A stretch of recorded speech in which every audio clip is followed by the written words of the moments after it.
Hello guys, ayan itutur ko kayo sa mini garden ko. Wala man akong pagtaniman na maraming lupa, pero nagagawan ko pa rin ng pag-asa na magkaroon ako ng mini garden. Ayan, tingnan ninyo ang gaganda ng aking bell pepper. Ayan. So, dito naman guys, yung aking kamatis, ayan namumunga na, ay namumulaklak na. Ang gaganda, di ba? Ayan. Yan kamatis. And mayroon din ako diyan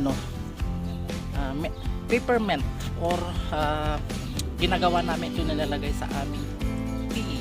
And nakabili rin ako guys ng pomegranate. At dito namang part guys, ayan, ito ay maanghang na sili. Ayan, ito tumubo yung papaya ko. Ayan, ito guys, anim na klase na sili ito na maanghang. Ayan, hanggang dyan. Ayan, ito naman yung ating apple na pinamimigay ko, wala pang adapt. Ayan, sili pa yan. Ayan.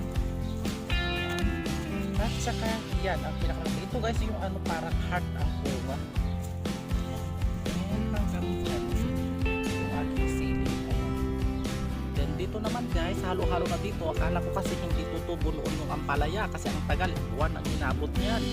Ayan, ito meron akong bagyo beans. Ayan, as you can see. And nandyan yung isa ko malunggay. Ayan. Nahuli kasi tumubo itong mga palaya. So, akala ko hindi natutubo. Kaya nagtanong ako ng panibago dito. Yung pala tutubo rin. Ayan. Diba? Halo-halo na dyan. Pero anyway, pwede pa naman. And mayroong mga spinach dito sa baba. Tumubo. Ayan.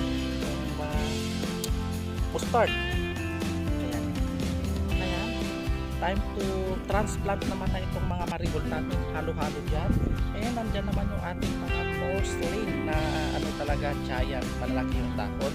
At ito naman yung native na porcelain. So yan, tingnan yung pagkakaiba nila, diba? Ayan, dito naman guys yung aking sweet potato. Ayan, mayroon akong tanim dyan, panibago, mabuhay na. And ayan, ang daming bulaklak ng kalabasa. Ayan, dito yung kalabasa ko guys. Oh, yan, ang gaganda. Daming talbos. Ayan, may bunga na dito eh. Ayan, may malunggay pa ako dyan isa. Ayan, yung bunga niya oh. Merong isa dyan. Ayan, ang daming bulaklak oh. Ayan. And mayroon pa dyan isa. So you can see, talagang marami na silang bunga. Ayan. Hanggang dyan. Dito naman yung aking silver na kalabasa. Ayan. Then may panibago akong tanim doon na basa. Dito ako nagha-harvest ng guys, bulaklak ng kalabasa, kung ano-ano dyan. Ito naman yung mustasa. Ayan. Ayan yung aking kalabasa.